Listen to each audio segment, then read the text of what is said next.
Travel കുഞ്ഞിയുടെ മേഘാലയയിലൂടെയുള്ള യാത്ര തുടർന്നുകൊണ്ടിരിക്കുകയാണ്. മേഘാലയയിലെ ടൂറിസത്തിന്റെ അട്രാക്ഷൻസിൽ ഏറ്റവും പ്രധാനപ്പെട്ട ഒരു പുഴയാണ് ധോക്കി റിവർ. ഇവിടെ വന്നു കഴിഞ്ഞാൽ ആൾക്കാർ ടെന്റ് ക്യാമ്പ് ചെയ്യുന്നുണ്ട്, കയാക്കിംഗ് ചെയ്യുന്നുണ്ട്. ഇതേ സാധാരണ ബോട്ടിൽ നമുക്ക് അങ്ങനെ ഒരു ബോട്ട് റൈഡും നടത്താൻ പറ്റും. ഈ പുഴയിലൂടെ ഒന്ന് പോകുന്ന സമയത്ത് മുങ്ങി കുളിക്കാൻ കൊതിയാവുന്നുണ്ട്. നമ്മൾ നല്ല മുകളിൽ നിന്ന് താഴേക്ക് ഇറങ്ങിയിട്ട് ആ പുഴയിലേക്ക് ചെല്ലണം. ധോക്കി ബോട്ടിങ്ങിന് ഒരുപാട് തിരക്കുള്ളൊരു സ്ഥലമാണ്. ഇത്രയധികം ടൂറിസ്റ്റുകൾ വരുന്ന ഒരു സ്ഥലമായത് കൊണ്ട് തന്നെ ധോക്കിങ്ങിൻ്റെ പ്രധാനപ്പെട്ട ആ ബോട്ടിങ് സൈറ്റിൽ നല്ല തിരക്കായിരുന്നു. അപ്പോൾ ഞങ്ങൾ എന്ത് ചെയ്തെന്ന് വെച്ച് കഴിഞ്ഞാൽ ഷോങ്പെഡാങ് എന്ന് പറഞ്ഞിട്ടുള്ള അവിടെ നിന്ന് ഒരു 10-15 കിലോമീറ്റർ മുകളിലേക്കുള്ളൊരു സ്ഥലത്തേക്ക് വന്നു, സൈറ്റിലേക്ക് വന്നു. അവിടെയാണ് ഇപ്പോൾ ഉള്ളത്. ഇവിടെയുള്ളൊരു പ്രത്യേകത എന്താ വെച്ച് കഴിഞ്ഞാൽ തിരക്ക് കുറവാണ്. മാത്രമല്ല പുഴ നല്ല ക്ലാരിറ്റിയുള്ള ക്ലിയർ വെള്ളമാണ്. ഇവിടെ അത്യാവശ്യം ഒഴുക്കുമുണ്ട്, നല്ല ഡെപ്തുള്ള വെള്ളമാണ്. നമുക്ക് അങ്ങോട്ട് ഇറങ്ങണം. അതുപോലെ ബോട്ടിങ്ങിന് ടിക്കറ്റ് എടുക്കണം. ബോട്ടിങ്ങിൻ്റെ ടിക്കറ്റൊക്കെ എവിടെയുള്ളതെന്ന് കണ്ടുപിടിച്ചിട്ട് വേണം. പുഴയിലേക്ക് ഇറങ്ങിയിട്ടുണ്ട്. അവിടെ മുകളിൽ ഒരു ബ്രിഡ്ജ് കാണാം. പുഴയെ ക്രോസ് ചെയ്തിട്ട് ഇക്കരയിൽ നിന്ന് അക്കരയിലേക്ക് ഒരു തൂക്കുപാലമുണ്ട്. അതിൻ്റെ അടിയിലാണ് നമ്മളിപ്പോൾ എത്തി നിൽക്കുന്നത്. ഇവിടെ ഇപ്പം മഴക്കാലമല്ല, അതുകൊണ്ട് തന്നെ ഈ പുഴയിലൊക്കെ ബീച്ച് ഫോം ചെയ്തിട്ടുണ്ട്. ഇവിടെ നല്ല ഉരുളങ്കല്ലും മണലുമാണ് ഉള്ളത്. ആൾക്കാർ ഇവിടെ ടെൻ്റൊക്കെ അടിച്ചിട്ട് കൂടിയിട്ടുണ്ട്. ഇതേപോലെ ഒരു ടെൻ്റ് അടിച്ച് ഇവിടെ കൂടാൻ പറ്റുമെന്ന് നോക്കാം. വേണമെന്നുണ്ടെങ്കിൽ നിങ്ങളൊന്ന് അറ്റംപ്റ്റ് ചെയ്ത് നോക്കുക. ഷോങ്പെഡാങ് എന്ന് പറഞ്ഞ സ്ഥലത്താണ് നമ്മളുള്ളത്. ഇവിടെ ഒരു 3000 രൂപ മുതലൊക്കെ ടെൻറ്റ് ക്യാമ്പിംഗ് സാധ്യമാണ്. ഭക്ഷണം എല്ലാ ഫെസിലിറ്റീസും ഉണ്ട്. ടൂറിസ്റ്റുകൾക്ക് നല്ല രീതിയിലുള്ള സപ്പോർട്ട് ഇവിടെ മേഘാലയ ഗവൺമെൻറ് ഒരുക്കിയിട്ടുണ്ട്. ഇവിടേക്ക് വരുന്ന റോഡ് കുറച്ച് ഓഫ് റോഡൊക്കെ വന്നാലേ ഇങ്ങോട്ട് എത്താൻ പറ്റുള്ളൂ. പ്രധാനപ്പെട്ട ധോക്കി ബോട്ടിംഗ് സൈറ്റിൽ നല്ല റോഡാണ്. അവിടുത്തെ തിരക്ക് അധികമായ കാരണമാണ് നമ്മൾ ഇങ്ങനൊരു തീരുമാനം എടുത്തത്. എന്തായാലും ഹിമാലയത്തിൻ്റെ ഇടയിലൂടെ ഒഴുകി വരുന്ന ഈ പുഴയ്ക്ക് മറ്റൊരു പ്രത്യേകത എന്താണെന്ന് വെച്ച് കഴിഞ്ഞാൽ ഇത് ഒഴുകി പോകുന്നത് നമ്മളുടെ ഭാരതത്തിൽ നിന്നും ബംഗ്ലാദേശിലേക്കാണ്. ഈ ഭാഗത്തേക്കൊക്കെ വരുമ്പോൾ നമുക്ക് ചുരുങ്ങിയതൊരു ഇന്നോവയെങ്കിലും വേണം, എന്നാലേ എത്താൻ പറ്റുള്ളൂ. അപ്പോൾ 7 പേരുടെ ടീമൊക്കെ ആയിട്ട് വരികയാണെങ്കിൽ നിങ്ങൾക്ക് ബോട്ടിങ്ങിനും ഒക്കെ സൗകര്യങ്ങളാണ്. 50 രൂപ ഇവിടേക്ക് എൻട്രി ഫീസ് ഉണ്ട്. നമ്മളൊരു 2 ബോട്ട് വിളിച്ചിട്ട് ഈ പുഴയിൽ കൂടെ ജാക്കറ്റൊക്കെ ഉണ്ട്, ലൈഫ് ജാക്കറ്റും സെറ്റപ്പൊക്കെ ഉണ്ട്. നല്ല സേഫ്റ്റി മെഷേഴ്സൊക്കെ എടുത്തിട്ടുള്ള ഒരു ബോട്ട് യാത്ര തന്നെയാണ്. 2 മണി ഉച്ച സമയം 2 മണിക്കാണ് ഞാൻ ഇവിടെ ഈ വെയിലത്ത് വന്ന് നിൽക്കുന്നത്. പക്ഷെ ഒരു ചെറിയ ചൂട് പോലുമില്ല. മാത്രമല്ല ഇരുട്ട് വീണ് തുടങ്ങി. നാട്ടിലൊരു 6 മണിയുടെ ഫീലാണ് ഇവിടെ ഉള്ളത്.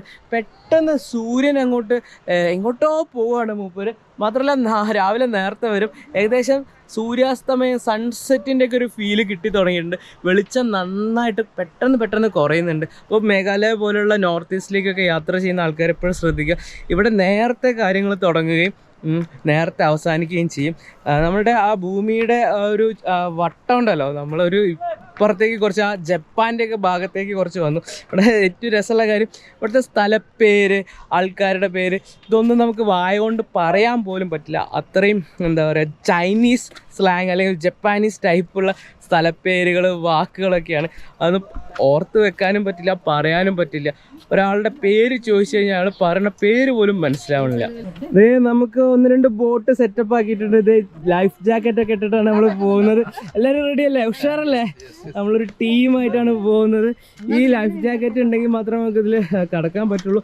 ഒരു ബോട്ടിന് 600 രൂപയാണ് ഇവിടെ ചാർജ് ചെയ്യുന്നത്. വളരെ ചീപ്പാണ്. ഒരു ബോട്ടിൽ 4 ആൾ പോവാം. അതാണ്. അപ്പോൾ 600 രൂപ എന്ന് പറഞ്ഞാൽ പെർ ഹെഡ് വളരെ ചെറിയൊരു രൂപയേ വരുന്നുള്ളൂ.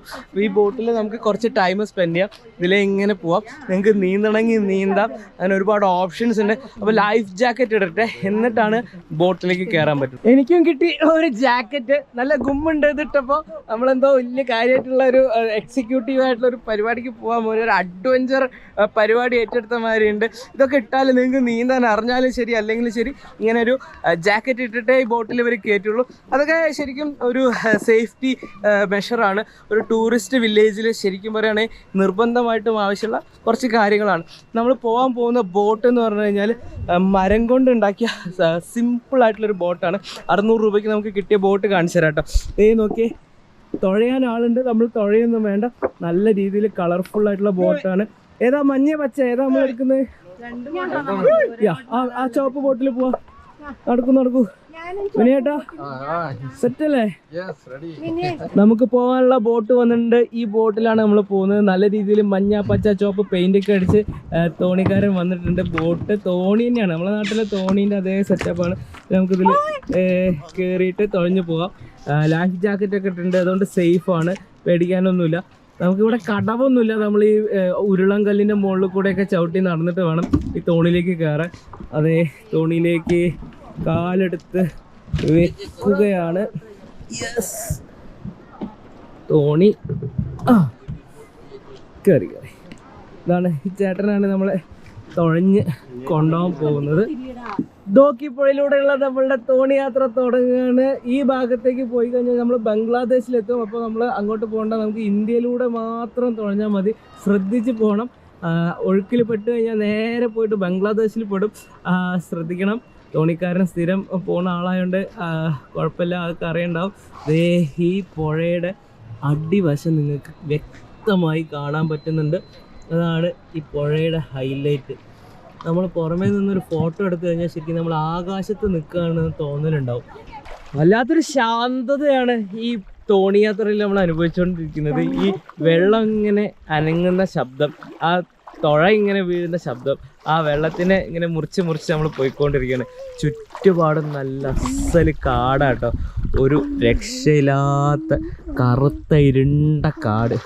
ആ കാട്ടിലൂടെ അരിച്ചരിച്ചരിച്ച് വരുന്ന വെള്ളമാണ് ഈ തെളിഞ്ഞ ക്രിസ്റ്റൽ ക്ലിയർ ആയിട്ടുള്ള പുഴയുടെ ഒരു പ്രത്യേകത. ഒരുപാട് മീനുണ്ട് കേട്ടോ ഈ പുഴയിൽ. നമ്മൾ തോണിയായിട്ട് ഇങ്ങനെ പോകുമ്പോൾ മീൻ ചാടി ചാടി പോകുന്നുണ്ട്.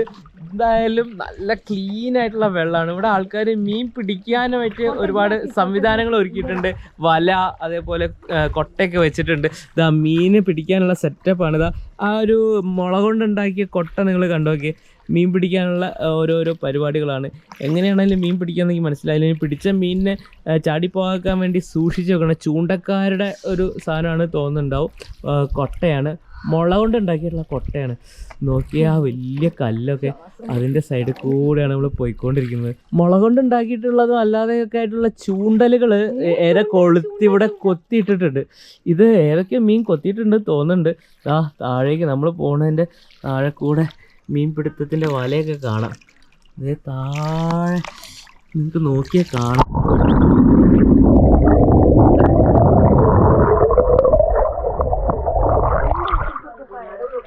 ക്രിസ്റ്റൽ ക്ലിയർ വെള്ളം എന്ന് പറഞ്ഞു കഴിഞ്ഞാൽ അത് നമുക്ക് ഇങ്ങോട്ട് മുകളിലേക്ക് വരുമ്പോഴാണ് കൃത്യം മനസ്സിലാവുക. ഒരു രക്ഷയില്ല, എന്തൊരു തെളിഞ്ഞ വെള്ളം അത്. സ്വർഗത്തെ കൂടെ ഒഴുകുന്ന ഒരു പുഴ, അതിൽ നമ്മൾ പോകുന്നു എന്നൊക്കെ വേണമെങ്കിൽ പറയാം. തണുത്ത കാറ്റിങ്ങനെ അടിച്ചു തുടങ്ങി. ഏകദേശം സൂര്യനൊന്നും കാണാനില്ല. മൂപ്പരെ പണിയെടുത്ത് പോയി കഴിഞ്ഞു. നല്ല തണുപ്പാണ് ഇവിടെ, വെള്ളത്തിനും നല്ല തണുപ്പാണ്. എന്താ പറയാ, നമുക്ക് വേണമെങ്കിൽ കോരി കുടിക്കാം. ക്രിസ്റ്റൽ ക്ലിയർ വെള്ളം, അതേപോലെ മധുരമുള്ള വെള്ളം എന്ന് വേണമെങ്കിൽ പറയാം. അങ്ങനത്തെ വെള്ളമാണ്. മീൻ പിടിക്കാൻ പോയ ചേട്ടൻ എന്നാ കൊട്ട നിറച്ച് മീനായിട്ട് പോകുന്നു. അത് താഴെ പോയിട്ട് ഗസ്റ്റിനൊക്കെ പൊരിച്ചു കൊടുക്കാനുള്ള പദ്ധതിയാണ് മൂപ്പർക്ക്. ചെറിയ ചെറിയ വെള്ളച്ചാട്ടങ്ങൾ നിങ്ങൾക്ക് കാണാം. പാറയുടെ മുകളിൽ നിന്നൊക്കെ വെള്ളം ഒഴുകി വന്നുകൊണ്ടിരിക്കുന്നുണ്ട്. ആ കല്ലിൻ്റെ ഇടയിൽ കൂടെയൊക്കെ നമുക്ക് തോണി തുഴഞ്ഞ് പോവാട്ടോ. ഭൂമിയിൽ ഇതുപോലത്തെ സ്ഥലങ്ങളൊക്കെ ഉണ്ടെന്ന് നമ്മൾ കണ്ടറിയണം കേട്ടോ. ഇത് ലോകത്തിൽ ഇത്രയും ഭംഗിയുള്ള രാജ്യമാണ് നമ്മളുടെ മേഘാലയൊക്കെ. ഇന്ത്യയിൽ തന്നെയാണുള്ളത്. നമുക്ക് പാസ്പോർട്ടും വിസയൊന്നും വേണ്ട. നിങ്ങളൊന്ന് ശ്രമിച്ചു കഴിഞ്ഞാൽ മേഘാലയയിൽ വരാം. ധോക്കി റിവറിലൊരു ഇതേപോലത്തെ ഒരു ബോട്ട് എടുത്തിട്ട് നിങ്ങൾ വന്നു കഴിഞ്ഞാലുണ്ടല്ലോ, ജീവിതത്തിൽ മറക്കാൻ പറ്റാത്തൊരു അനുഭവമായിരിക്കും അത്. നമ്മൾ എത്തിപ്പെട്ടിരിക്കുന്നത് ശരിക്കും പറഞ്ഞു കഴിഞ്ഞാൽ വിസ്മയിക്കാൻ പറ്റുന്ന, ശരിക്കും സിനിമകളിലൊക്കെ കാണുന്ന അതുപോലത്തെ സ്ഥലമാണ്. നമ്മളെ ചേട്ടൻ തുഴഞ്ഞൊരു വെള്ളച്ചാട്ടത്തിൻ്റെ അടുത്തേക്കാണ് കൊണ്ടുപോയിക്കൊണ്ടിരിക്കുന്നത്. ദേ നോക്കിയാൽ നമ്മളെ തോണീൻ്റെ സൈഡിലേക്ക് ഒരു നായ്ക്കുട്ടീനെയും കൊണ്ട് മീൻ പിടിക്കാൻ വന്ന ചേട്ടന്മാർ. ഹായ്, ഇത് ഇവിടുത്തെ ട്രൈബൽസ് ആണ്. ഇവിടെ മുക്കുവരെന്ന് പറയാൻ പറ്റില്ല. ഇവരുടെ ട്രൈബൽ ലൈഫ് എന്ന് പറഞ്ഞു കഴിഞ്ഞാൽ ഈ പുഴയെ അടിസ്ഥാനമാക്കിയിട്ടുള്ള ജീവിതമാണ്. മീൻ പിടിക്കുക, അത് ഇവിടെ വരുന്ന ഗസ്റ്റിനൊക്കെ സെർവ് ചെയ്യുക. ഇതാണ് ഇവരുടെ ലൈഫ് സ്റ്റൈൽ. നമ്മളിതാ ആ വെള്ളച്ചാട്ടത്തിൻ്റെ അടുത്തെത്തി. ആ വെള്ളച്ചാട്ടം വരെയാണ് നമുക്ക് ഈ തോണി തുഴഞ്ഞ് പോകാൻ പറ്റിയ. കാരണം അതിന് മുകളിലേക്ക് വെള്ളം, പാറക്കെട്ടുകളാണ്. നമ്മൾ മാക്സിമം ഈ ധോക്കി ലേക്കിലെ ക്രിസ്റ്റൽ ക്ലിയർ ആയിട്ടുള്ള വെള്ളം ഉള്ളതിൻ്റെ തുടക്കം വരെ എത്തിയിട്ടുണ്ട്. ഏറ്റവും പരിശുദ്ധമായിട്ടുള്ള വെള്ളം അതാണ് ഇവിടെ ഉള്ളത് കേട്ടോ. ഹിമാലയത്തിൻ്റെ മഞ്ഞുമലകളിൽ നിന്ന് ഉരുകി വീഴുന്ന ആ വെള്ളം, അതിൻ്റെ ഒരു പവർ ഒരുപാടാണ്. നമ്മളെ തോണി ഇങ്ങനെ ഒഴുകി പോയിക്കൊണ്ടിരിക്കുകയാണ്. തോണിക്കാരൻ കഷ്ടപ്പെട്ടിട്ട് നമ്മളിവിടെ പിടിച്ചു നിർത്തിയിരിക്കുകയാണ്. എന്തായാലും നമുക്ക് ഇവിടെ ഇനി മുകളിലേക്ക് പോകാൻ പറ്റില്ല. ഇതാണ് ഈ ദോക്കി റിവറിൻ്റെ ഏറ്റവും ഭംഗിയുള്ള സ്ഥലം തന്നെ വേണമെങ്കിൽ പറയാം. ഇവിടെ നിന്നാണ് ഈ പുഴ ശരിക്കും ഈ ക്രിസ്റ്റൽ ക്ലിയർ വെള്ളമായിട്ട് താഴേക്ക് ഒഴുകിക്കൊണ്ടിരിക്കുന്നത്. ഈ ഒരു വെള്ളത്തിൻ്റെ ആ ഭംഗി അതിന് കാരണം എന്ന് പറഞ്ഞു കഴിഞ്ഞാൽ ഈ പാറക്കെട്ടുകളും ഈ മലനിരകളും ഒക്കെ തന്നെ കേട്ടോ. ഇതൊക്കെ കടന്ന് നമുക്ക് താഴേക്ക് തുഴഞ്ഞു പോവാം.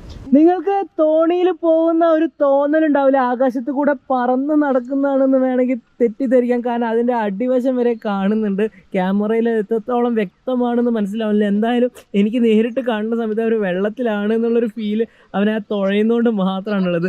നട്ടുച്ച നേരത്തെ നിങ്ങൾ ഇതിലേ വരണം, അപ്പോഴാണ് നിങ്ങൾക്ക് ആ കൃത്യമായിട്ട് ആ കാഴ്ച കിട്ടുള്ളൂ. ഇതാ ഒരു വെള്ളമില്ലാതെ ആകാശത്ത് കൂടെ ഒരു തോണി ഇങ്ങനെ സഞ്ചരിക്കുകയാണോ നമ്മൾ തെറ്റിദ്ധരിച്ചു പോകും. അതാണ് ഈ ദോക്കി റിവറിൻ്റെ ഒരു പ്രത്യേകത. ഈ ദോക്കി റിവറിൻ്റെ ഏറ്റവും ഭംഗിയുള്ള ഭാഗത്താണ് നമ്മളിപ്പോൾ ഉള്ളത്. ഇവിടെ വന്നു കഴിഞ്ഞാലേ നമുക്ക് ടെൻഷനും സ്ട്രെസ്സും ഒന്നും ഉണ്ടാവില്ല. നമ്മൾ ചെറിയ കുട്ടികളെ പോലെ ഇങ്ങനെ കളിച്ചുകൊണ്ടിരിക്കും. അതാണ് ഇവിടുത്തെ ഒരവസ്ഥ. ഒരു രക്ഷയില്ല. ഭയങ്കര അല്ലേ ടീച്ചറെ, മീന ടീച്ചറെ, കാംഫുള്ളായി നമ്മൾ പീസ്ഫുള്ളായിട്ട് വരികയാണ്. എങ്ങനെ ഉണ്ടായിരുന്നു ആ എക്സ്പീരിയൻസ്? Super experience. ഇവിടെ ഏറ്റവും വലിയ രസം എന്താണെന്ന് വെച്ചാൽ ഈ സ്ഥലത്ത് വന്ന് നമ്മൾ ഒരു ബോട്ടിംഗ് എടുക്കുക എന്ന് പറഞ്ഞത് ഇറ്റ് ഈസ് ട്രെമൻഡസ് ബ്യൂട്ടിഫുൾ. ഒരു രക്ഷയില്ല. ഇതേപോലത്തെ കാഴ്ചകൾ ട്രാവൽ ഗുനിയയിൽ വന്നുകൊണ്ടേയിരിക്കും. Stay tune to travel ഗുനിയ.